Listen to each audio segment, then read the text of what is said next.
Repeat after me. Good work. I am not alone. Shame isn't from God. There is hope. If there's one thing you're going to remember tonight, it should be these three things. Oops, that happened last time too. You're not alone, no matter how lonely you feel. Shame isn't from God, and there is always hope. My name's Matt, and when I was a circuit student, I was captain of the Stillwater soccer team. I was first chair in the orchestra, and I got straight A's. But deep down, I knew that there was something not okay. My name is Max Gerke. I went to Hudson High School.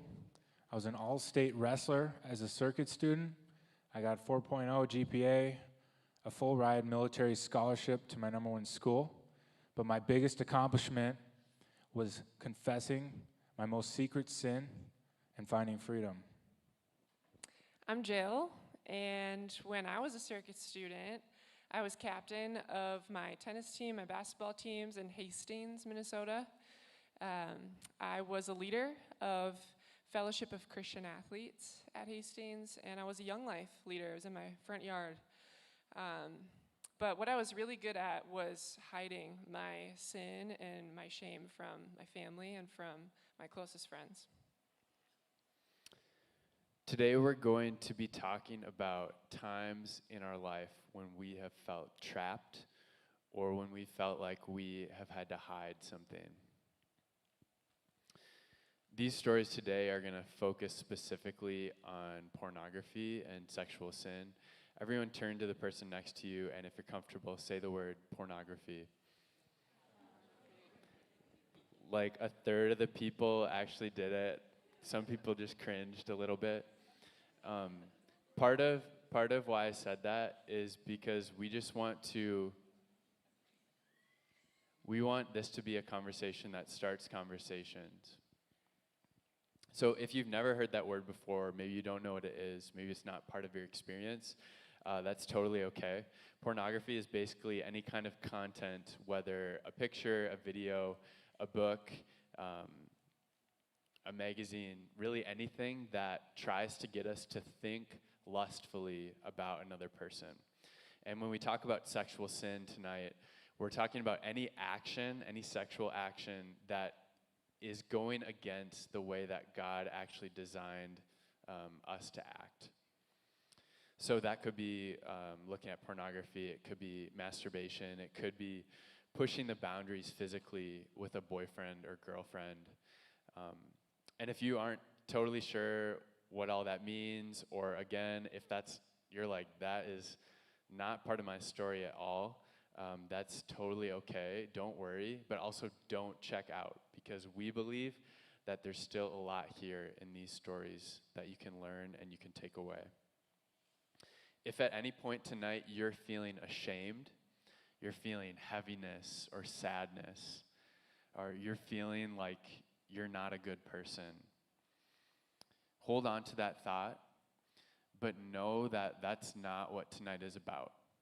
Tonight, the goal isn't that you would feel heaviness, that you feel sadness. It's actually the opposite. We actually want you to feel more free. We want you to feel lighter. We want you to be able to take steps towards being the person that God has created you to be. So, as I said tonight, Max and Jill's stories will focus on pornography and sexual sin, but really, it relates to hiding anything, any secret that you might be holding on to, that you're thinking, nobody can ever know this. And it might be something you've done, or like Gabby said, it might be something that was done to you. But we're going to start with porn. So first of all, the current views of our society today are that porn is totally okay, everyone's using it, and it doesn't really hurt anyone. But we're here to tell you today that that is not true. It's actually very harmful to you and the relationships around you and your relationship with God. Yeah, we really want you guys to know that whatever it is that you might be feeling trapped by, It could just be a failure, a mistake at school or with a relationship, with a family member. It could be something related to how you view your body, the way that God does not want you to view it that way, or the way your relationship with food. There's so many different areas of our life that we can be affected by shame and just feel stuck there. And we, when you leave here, really want you to know the 3 things that we started off the night with. That 1, you're not alone if you're feeling trapped. 2, shame is not from God. And then lastly, there is hope. You don't have to feel that trapped way forever. There is hope. So now we're gonna jump into Max and Jill's stories. But first of all, is everyone with us? Give me a thumbs up if you're with us. Awesome, great. Well, Max and Jill, so we're talking about feeling trapped. Can you tell us first of all, how did you start feeling trapped? Yeah, so I'll go. For me, it started at Hudson Middle School, actually. So at the lunch table outside the cafeteria, my buddies had no problem bragging about the pornography that they watched and what they liked. So eventually I watched too. And it wasn't long before I became addicted to it. And looking back, that's not a surprise.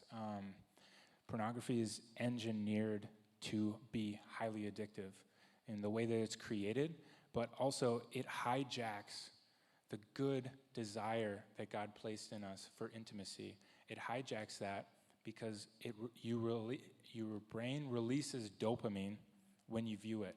Your brain also releases dopamine during sex in a marriage. So why I say that is because this addiction that you can form is extremely unnatural to God's design, because pornography is anonymous. Nobody knows you're doing it at any time. It's extremely affordable. It's free.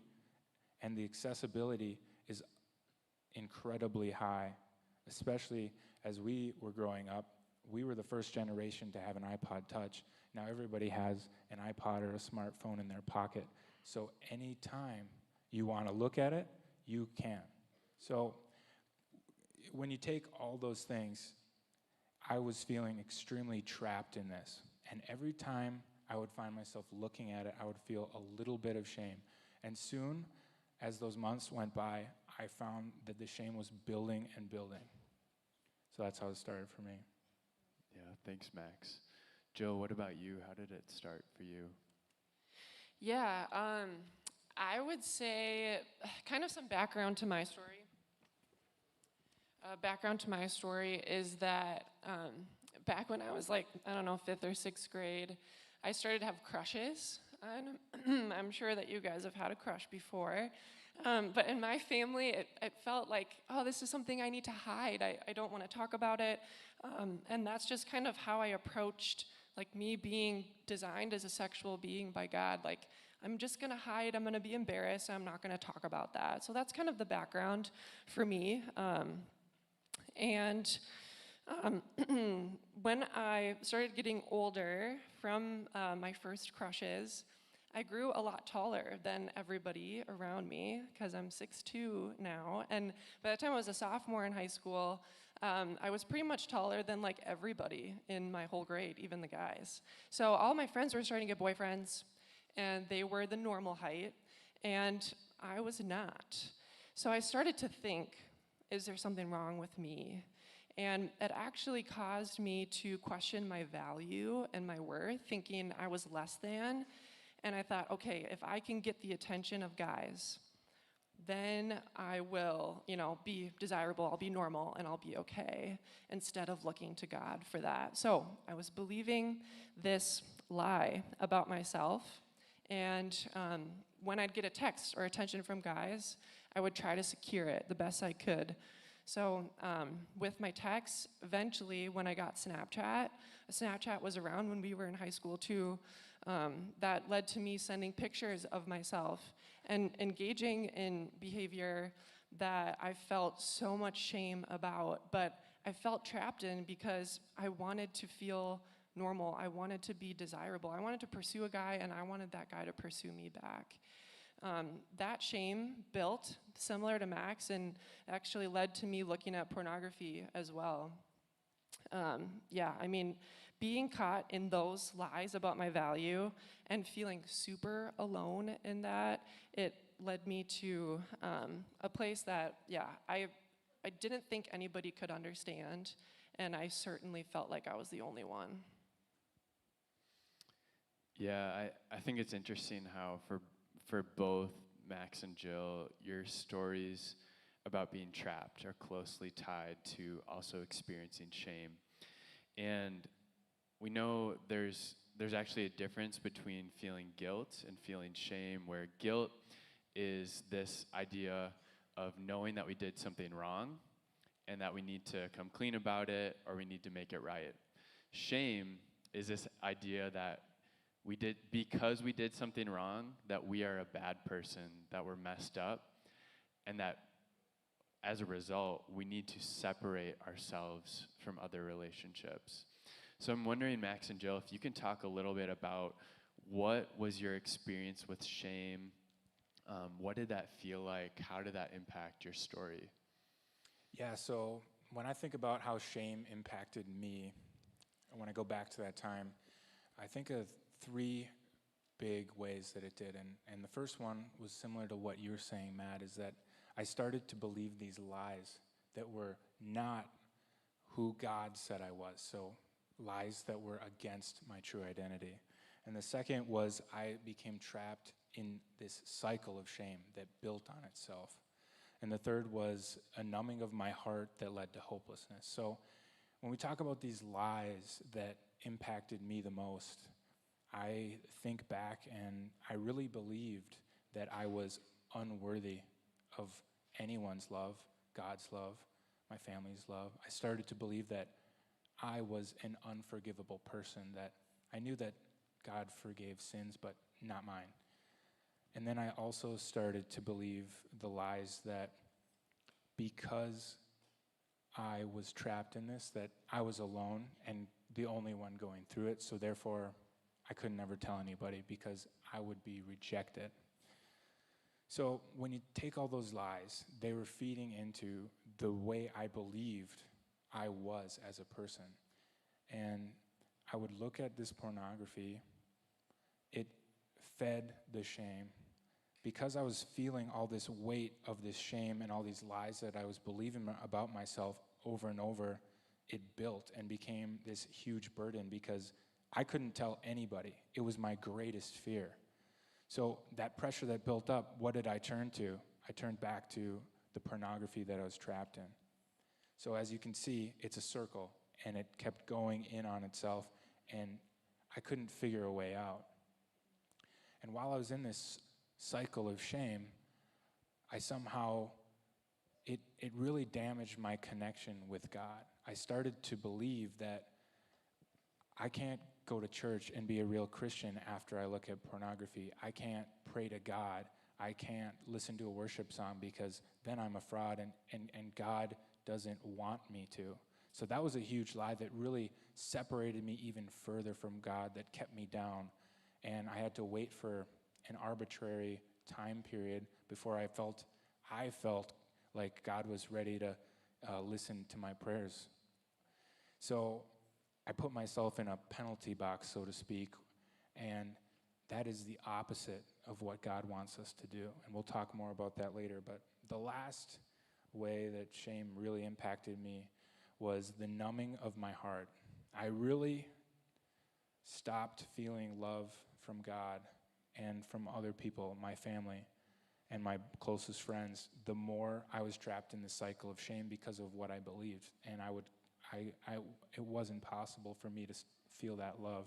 And that left me completely hopeless. I truly believed that there was no way I would ever tell someone, and I truly believed that this was just something that I was going to have to deal with on my own for the rest of my life, because I wasn't going to tell anyone, and there's no way out. Gosh, yeah, I mean, I resonate with everything that Max said.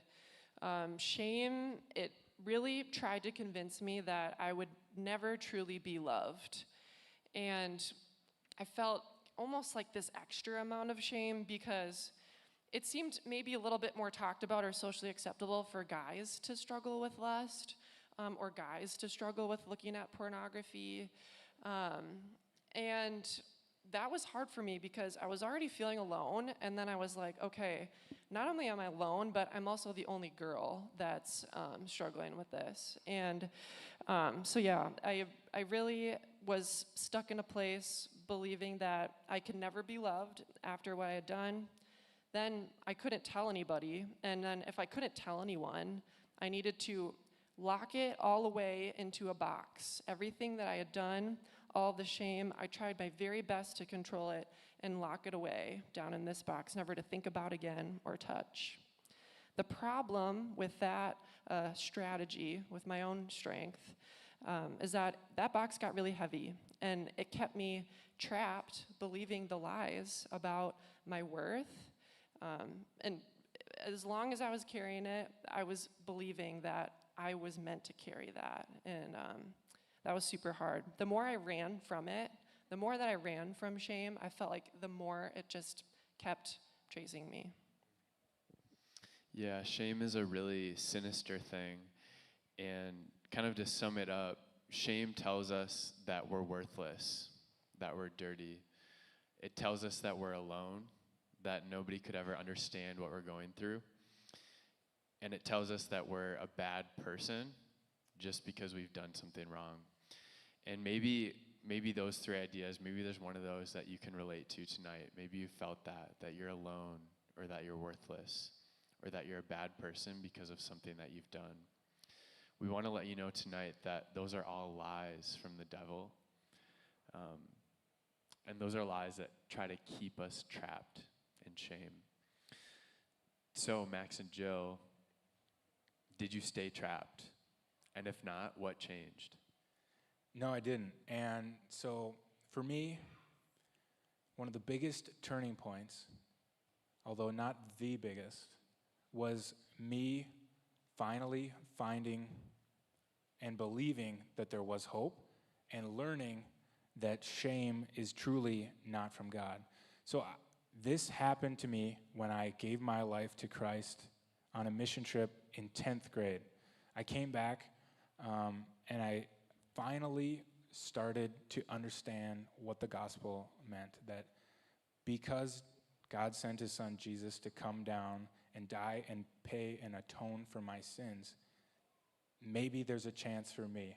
Maybe I can escape what I'm trapped in. Now, it didn't come immediately after this, but this was a huge turning point for me. And after that, I started to feel these nudges where I'd be in a service, there'd be a call and response for prayer, and I just felt something inside me telling me that I needed to tell someone. And that was the scariest thing for me, because this is what I had worked so hard to keep a secret for years from my family, from my closest friends, and definitely people at church. I didn't want anybody to know, because in my mind, I was still believing these lies that I will be rejected and they'll find me out and I'll be cast away. So for me, the turning point was understanding that there is hope and shame is not from God. Yeah, for me, what changed was reading a book. I was actually attacked in this area a lot after giving my life to the Lord, so my story is a little bit different in that way. The enemy really tried to fight me believing my true worth in this area.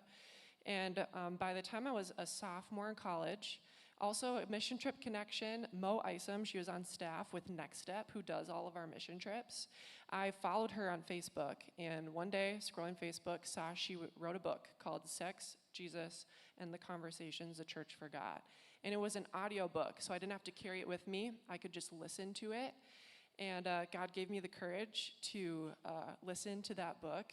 And that was a turning point for me, because I finally got to hear a Christian woman be totally honest about the pornography, the lust, the actions that she did outside of marriage with her boyfriends. And she was a Division I athlete. Like, I had every reason to respect her, and she was hiding this too.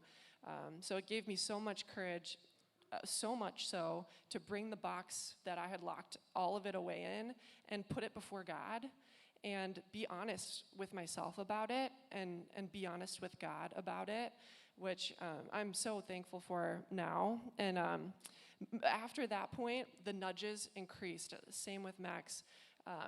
I would have a nudge, come, the Lord would say to me, just tell someone, you'll feel so much better after. And then, shame would come back and say, if you do, they're not going to love you, or they're going to find you out and they're not going to love you. And, I battled that back and forth, but still, that was a huge turning point for me. Yeah, I love the commonality of the nudge. You might be here in the room tonight, and you might be thinking, yeah, they can share this from stage, but nobody's going to ever know my secret. Nobody's ever going to know that thing that I've been holding on to. That could be something related to sexual sin, like we've been sharing about. That could be something related to body image or ways that you try to escape through video games or food. It could be some dark thoughts that you've been having that you think no one's ever going to know about this except for me. You may be feeling some of those nudges. You might be feeling tonight like maybe it's time to finally tell someone about this and finally surrender this thing that I've been holding on to and feeling trapped by. So what does it look like to take that first step of freedom, to follow those nudges and take action, which in church, this is a practice that we call confession. What did that look like for you two? Well, for me, it was the most terrifying, but the best decision I think I've ever made. I was in a worship service, I think it was at Circuit, and I remember there was a time where we were worshiping and people were going up to get prayer. And I remember feeling like this, I'd just given my life to Christ a little bit ago, and I knew that the shame I was feeling was not from God. And I knew that there is hope, because I know that Jesus had paid the price for my forgiveness, but I didn't feel it yet, and I didn't know why, but that's when these nudges came. And I fought it as long as I could, but I just decided to lay down my pride, forget about the people around me, the people to my left and right, and I just stood up and I tapped my best friend on the shoulder and I said, hey, I need to talk to you. And we went to the back of the service and I said, hey, I need to tell you something, and it's something I've never told anyone in my whole life, and I don't even know why I'm saying this, but I feel like I have to. And I told him, I'm struggling with looking at pornography, and I hate it. I didn't know what to say. I said, will you pray for me? And he embraced me. He gave me a hug, and he prayed for me. And I just felt the forgiveness that changed my life. You see, God used my friend to be the hands of grace, because what I truly deserved was condemnation, because I had sinned. But God sent Jesus. He already paid that. So through the hands of this prayer and my best friend, I got the gift of love when I should have gotten condemnation. And I was fully known finally, and I wasn't rejected. I was fully loved. And at the end of that prayer, he turned to me and he said, I need to tell you something. I am also struggling with this. And we prayed together and we asked God to help us. And this was the first burst of freedom that we'd ever had. And it changed our lives forever. We're still best friends to this day. And that moment was probably one of the biggest transformative moments of my entire life. So that's what confession was for me. Yeah, that makes me so pumped. um, Gosh, I was in a place where I had convinced myself I would never tell a single person ever. So I relate with Max. I was terrified when I finally came to the point of needing to tell somebody. And I had hid it for 7 years, so I was well accustomed, but the nudges were deafening, and here I was in a relationship with Max, and he had told me about his past, but I had convinced myself I was not going to tell anybody. It wasn't a part of me. And then, through tears, finally, there was weeks where I was growing restless. We're growing closer. We are wanting to get married, and I haven't been totally honest about myself.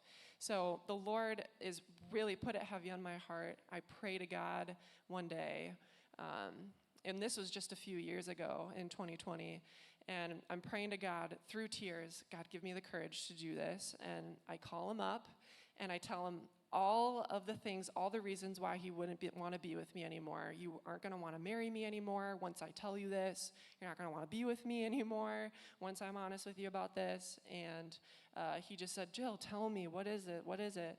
And I finally, I told him, I confessed everything to him. And I was expecting rejection, and I was expecting him to not want to marry me. And he said, I love you so much.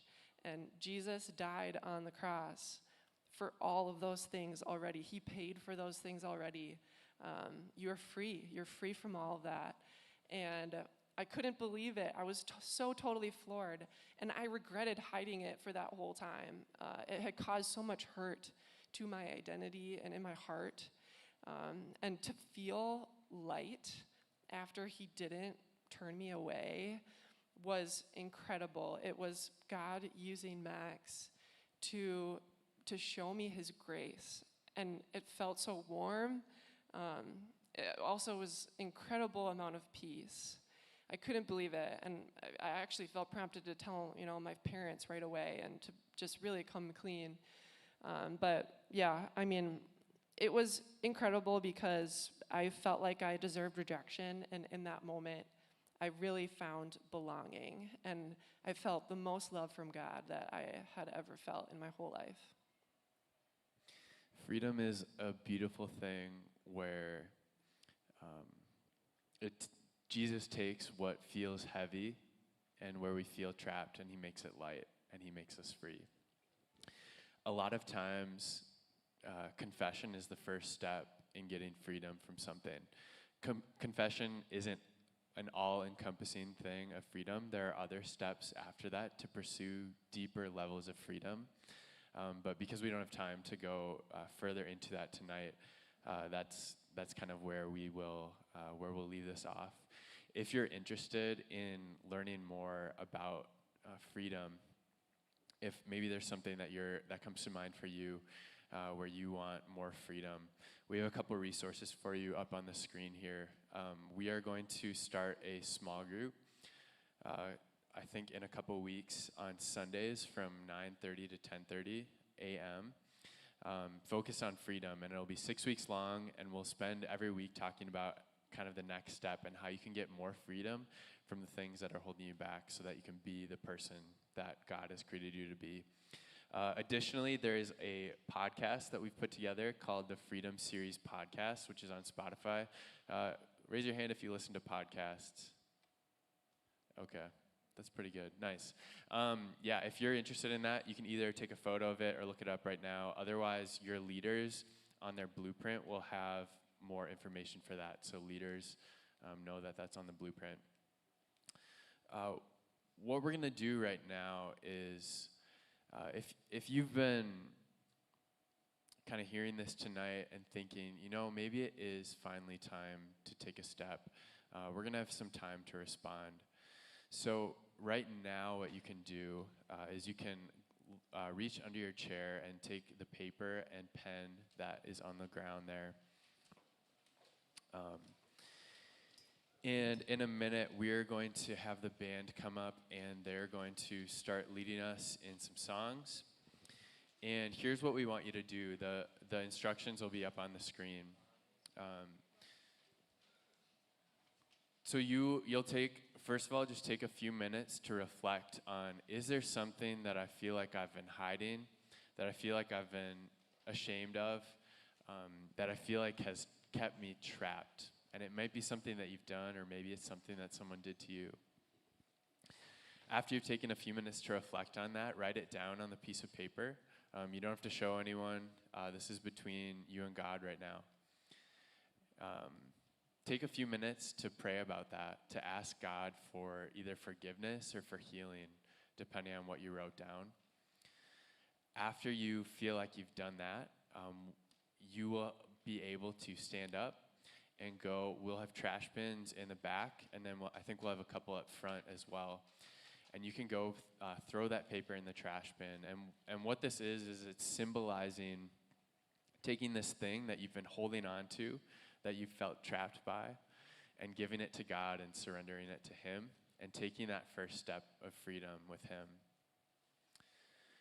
And that brings us to the last step, which this is the step where things could get really cool if you are feeling bold tonight.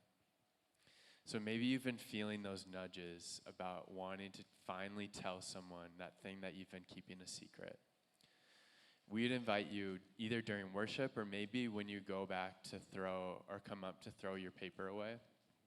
We'd encourage you highly to go find a leader to pray with and just say, hey, this is the thing I wrote down on my paper, and you can give them more information if you want to.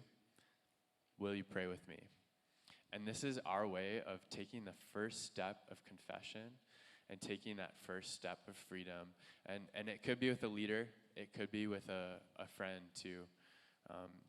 So we would really encourage you, if you're feeling that nudge, tonight is the night for you to take that step. So the band can come on up, and we are going to pray and get started.